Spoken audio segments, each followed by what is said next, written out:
For the longest time on my railway, the Quadruplex was the largest engine I've ever owned. Not any more. Ladies and gentlemen, hello and welcome. You are looking at the new face of the Triton Lego Railway.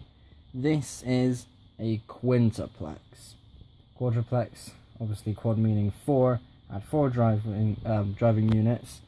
Quintuplex, meaning 5, now has 5 driving units. Oh my god, where do I begin? Why don't we begin at the front? And actually, whilst I'm going to this area, you may notice there's a bit of boldness going on with the Emerald Champion all the way along there. There's a couple of pieces missing off the rear of the first tender. That is because a day I never thought I'd, see.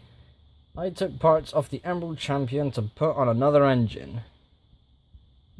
And to answer the question as to why this is now the face of the railway, the XXL wheels keep derailing. It is not fun for me to try and press all of the bits down, especially because I can power them. I've already gone over, actually no I haven't gone over, I got a video as to why they can be powered, but that's its own thing. So in the way that I've built them, basically, the engines are constantly derailing and it's becoming very frustrating. So I'm going back to an engine with the standard Lego wheels, ones that I can rely on, ones that are a lot better, and also smaller. I like the fact that they're smaller because I can get more in. Oh my god, look at that engine. Well then, let's get to it. Let's start here at the front. So not much has really changed, but there is one big obvious change, and that is the new face on the lights. So of course we now have this golden clock piece. This was from an old Harry Potter set. It was from one of the Hogwarts Castle sets. This is the clock piece from the clock shown from the castle. It's a very nice piece. I've had this on a few previous models, especially on a previous model of the Emerald Champion when it first became a triplex. Triplex meaning 3 driving units, because tri means 3. On the back, we got a couple of extra details, kind of just to fill a couple of gaps. We have this tooth piece that was supposed to be facing forward, but obviously now I can't do that because the golden clock face kind of blocks it. So it faces backwards to kind of meet the bit of the funnel. So it kind of matches up. And I don't know, I started there, I thought, you know what, it can stay there because I like having that level bit at the top. Because obviously I've got those 2 bits there, and basically without the tooth it looked ugly, so I thought fuck it, I'm going to keep that. The smokestack is now a lot smaller. It is, I could actually take this one off. So this is just a pile of circular pieces, the 4x4, 2x2 and 1x1 circular pieces, which is very cool. This looks very nice as well, especially as a detail for an engine. And it only works on this one because of the shape of the funnel. If I were to take that other white bit out, it looks bold. It does look, but I can't see the engine without it. And besides, it's a nice detail, so I keep that in there. And it instantly looks better. Let's move along. Another detail that has been added, we have a second bell. This was kind of tucked away and I thought was quite nice. This is actually from the Ghost Train, which I thought was a very cool detail, especially since it's brick built. We got some slope pieces going on as well, kind of just to break the kind of squareness that's going on the top of the boiler here, because it is a bit, I don't know, it's not actually that bad now that I've had it for so long, but because of the curvature it does look a bit square. Oh well, let's ignore that. So the whole point of this was just to fill some more space. I wanted to have this as busy as possible. I wanted to make it look super cool. This was my steampunk quadruplex as well. So obviously, like with the front of the engine and the whole design of it, it was really cool. Lots of gold on there as well, which I thought was quite nice. So this is kind of purely decorational. I don't think that would really be functional. There's not logical either, but it's there for the sake of it being there. So if we go along the boiler, you can tell that there's almost no change whatsoever. I did try to add a few more things along the side. We got 4 golden dots there. That was there in the previous version. Again, I wanted to try and add more, but I couldn't get them evenly spaced out, so I thought, sod it, it's fine as it is. I also tried to implement, hang on, reaching for, there we go. I tried to implement these on this. Sadly, these wheels are too small. I can't fit these in without something bashing against these. So sadly, these are not going on the engine, but that is okay because it saves me from fire-assing around. And by the way, the one I grabbed was from the Orange Bullets. Those are the only parts I've grabbed from the Orange Bullet. The Orange Bullet itself looks really cool, so thankfully I didn't have to do too much damage to that engine to, you know, go into this one. Right, why am I shuffling? I can just move the engine. Alright, we're going to see 5 drive wheels in motion. Well, 5 sets rather. Ah, yeah, look at that. 5 driving units. Oh my god. And now I have to shuffle forward. So this is the new cap. Instantly, again, another part has been taken off the Emerald Champion, the massive whistle piece. A very nice piece indeed. This is not a Lego brick. This is from an old Mega Bloks set. It is, oh my god, I haven't seen the set in so long. It's this massive, basically it's like the front of the Polar Express, but it's just the front engine bit. I'll try and find a picture of it if I can. If I can't find a picture, then I won't put it in, but it's so good. And in terms of scale, like the wheels for that model are larger than the XXL wheels, like considerably larger. It's such a cool model. Now going on to the cab itself, finally we have a bit of an improvement.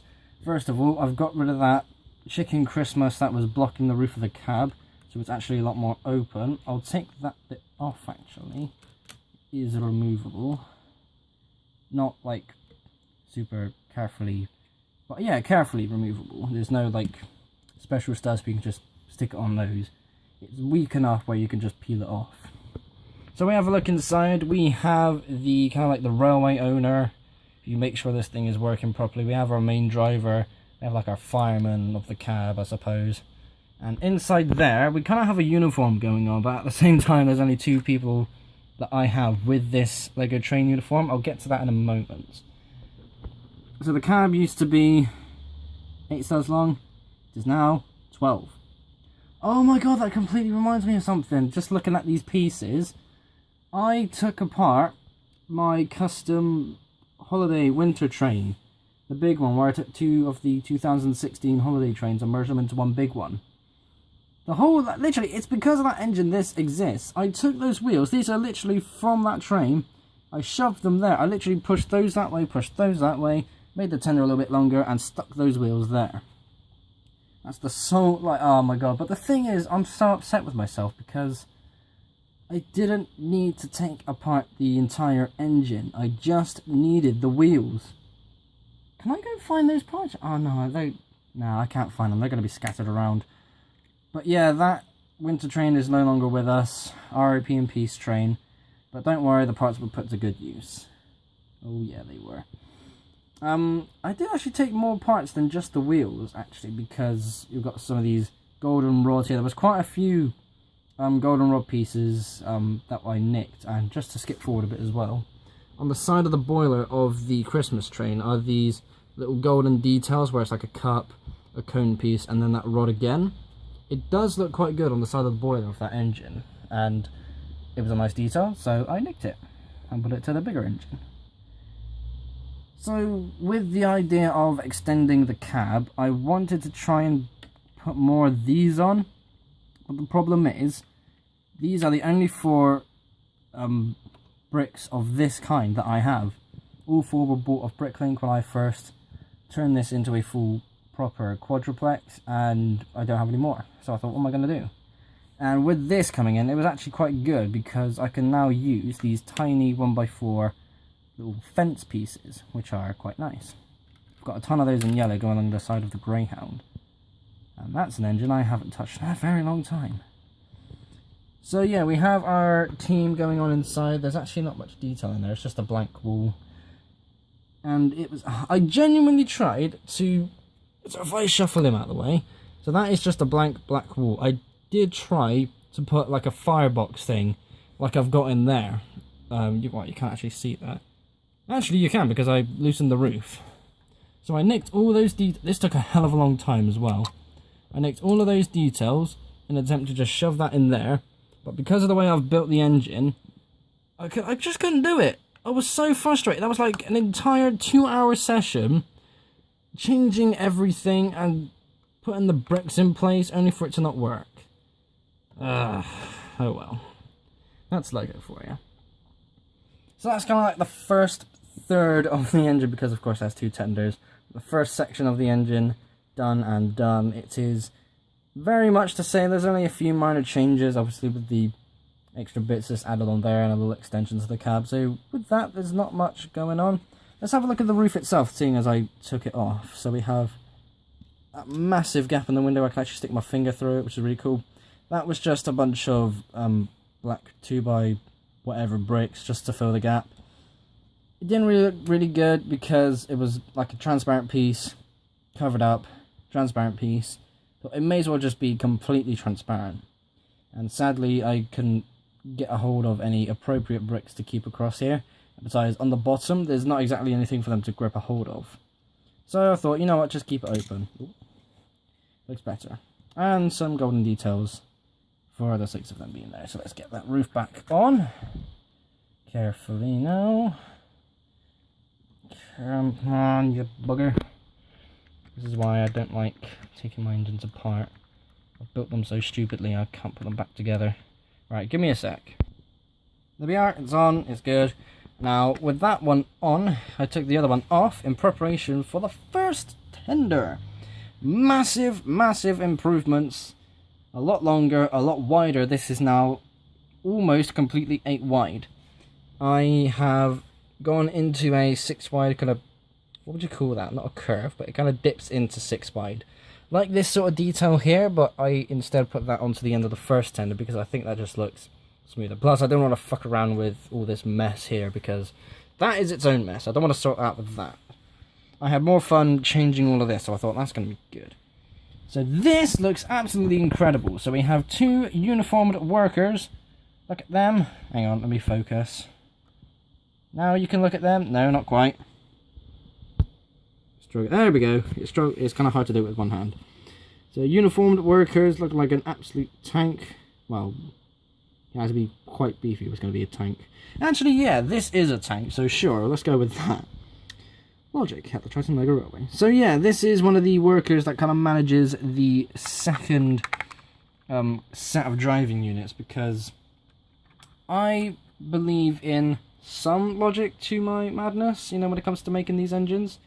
So obviously this is the kind of the boiler, like this whole section here is the boiler for these 2 driving units. Obviously that's the boiler for those 2, and this kind of goes off recycled steam that is pushed through the other 2 units, through mechanisms between the units underneath.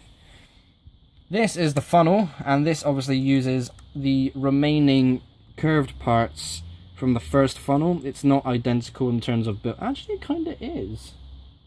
Is it? Let's get the other one. Let's have a look. I don't know if I modelled them the same. Yeah, so they are similar. I used this as a base to obviously build the second one.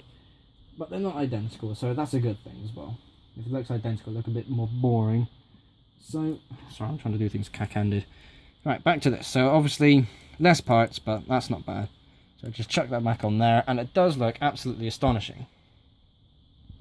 The idea I had going on in here, let's take the workers back out for a moment. Inside there, you can see we have the rounded bits here. We've got the funnel that kind of cones upwards, and we have a little gap at the bottom. It works better in this one because I had a lot more space to work with, as you can see. Let me start that again, I'm speaking too fast. So we've got round pieces here, a cone bit that kind of rounds off the funnel, and this square section at the bottom. I have a lot more space to work with because this is a lot longer than the cab here, so I can get some more details in. There we go. This was inspired, I was watching someone play Rust at the time I was building this, and they had a furnace, so I thought, you know what, let's model this after like a furnace, because that looks incredible. And, well, it did at the time, it doesn't really look too good now. But honestly, it does look quite cool. It really, really does. And I don't think I've got anything going on behind it. There's nothing going on behind it. It's just like walled up, and there's obviously the thicker tile pieces just filling the space, really. So we chuck them back in there. Ah, good lord. It's become a bit evident that I haven't recorded any videos in a while because I'm not really good at this. So I don't think I really need to go through the whole roofing section because it is mirrored on both sides. So we have this thing going on where it has these nice, and I mean these are gorgeous slope pieces. The 2x4s that were kind of brought back to life when the Emerald Knight came out in its dark green. I've got another 1x4 fence piece on this side here, and I've got a 1x6 massive fence piece on the other side. We all know how much I love these. If you don't know, I love these pieces. Amazingly, they come to about the exact same height. For some reason, the 1x6 is denting that way slightly, so it's not exactly flush. But it's the same height, and I thought, you know what? It feels a bit more space. It looks cool. Let's keep it. Okay, we gotta put all those back on there. Fa la la la la. La la la. Right, let's take that back off so we can have some more looks at it. I completely missed out on these. So these are, again, going back to the steampunk aesthetic, I thought these walls look absolutely boring. I've got to do something to fill that space. Obviously with this I've got these golden spots going on. Obviously you got these filled in fence pieces at the bottom. It's round as well, so that's quite cool. But how do I change a square? You turn it into a rectangle. And with that rectangle, you put some holes in it, so actually, for the cab workers to see outside. And these are kind of to just get rid of any excess smoke that kind of comes up through the bottom of the furnace, I suppose. I don't know. There's some logic to this. I did say some. Attempting to, at least. But yeah, it's kind of purely aesthetic, you know, for the sakes of it being there. Steampunk, I love the aesthetic. It's really cool. And yes, let's just move on before I embarrass myself even further. So, let's shuffle this down a little bit more. Ooh, very exciting. This is a glorified mess, and I love it. Lots of pipes going along, as you can see that. Hang on, there's 1, 2, 3, 4, 5, 6, 7. There's 8 going along there. I didn't actually count those until now. Fucking hell. So, as mentioned earlier, those golden rod pieces, they were nicked from the custom Christmas train, and again they just look really cool. It's really nice to see those details there, so I thought it was really nice. Get them in, fill some space. I want to try and let's take the flag off, get that off. Let's try and show you underneath. I don't know how well this can go. There we go, that kind of, yes, there we are. Excellent. Now we can see what's going on behind the scenes. So we have the 1x1s with the kind of single studs on the side, connecting all of those together. The rod went in there first and then I attached to those afterwards. It's the same brick there, and just behind all of it is like a couple more wires, again to act as like where you can control where the steam goes and that sort of thing. I don't know, you can make it up if you want. Again, like for the third time, some logic to this, but let's just keep going.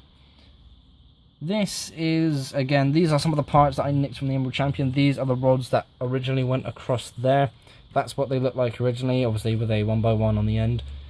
Very nice pieces, I really do like those pieces, but sadly I can't use them as effectively as I tend to want to. And yeah, these kind of just go along there. We have some of these longer parts. These were from the Hobby Train. These were I think these were the actual ones that came with the Hobby Train set. No, I think the ones that came from that set were a hell of a lot longer, which is why they didn't get used. I digress. So yeah, I just found some of these. I thought, let's chuck those on there. Looks really cool. Got some kind of wheel brake. I kind of picture this as a brake. Someone climbs on top of here, does that, and just shuts down like the rear 1 or 2 units. I don't know. That's pretty cool. That was like a thing that was going on in my mind. I was like, oh my god, I need that. Stick that back on. A nice big plate. and it kind of curves inwards as well to kind of match the center rods that are going on in the middle there, which is quite cool. Or pipes. Yeah, I think pipes is more appropriate.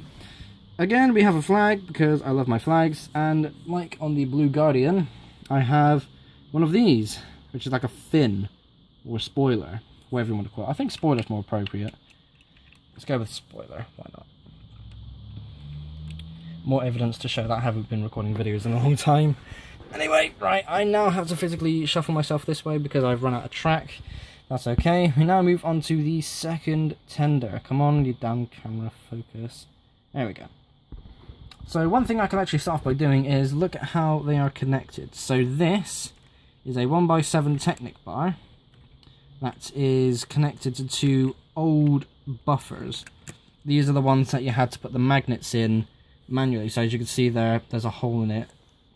I don't have any other older ones nearby to show you what the magnet bit itself looks like, but I'm pretty sure you know what I mean. Actually, I can do it. There we go. So like on these grey ones, so that magnet bit you can actually take off, and that's what it will look like without them. A lot of people use that technique to make buffers for sidings, which was pretty cool. And instead of using the magnets to connect them, first of all I needed something a lot longer with a lot more space, and second of all, the magnets were so weak they just kept detaching from each other. So I needed an actual bar. This is a 1x7 Technic bar that has one proper connection point, and oh, without dropping it. So yeah, this has a proper connection point so it can actually stay in there. And the other one has the kind of plus or cross symbol. So I can freely take it in, put it in and take it out in the event of it, like, you know, I don't even know what the fuck I'm saying anymore. What am I trying? I had what I wanted to say in my mind and it just went. What the hell? In the event I wanted to pack it up or something. Yeah, it was something along those lines. Let's go with that. Fuck me, I'm awful at this. Thanks for watching, by the way. So, moving on to the second tender properly this time, we have a ladder. So if it's like on a level sort of ground where it's like gravel and grass and the engine comes to a stop, a guy over here or someone else like from the Brother Cows can climb onto the top.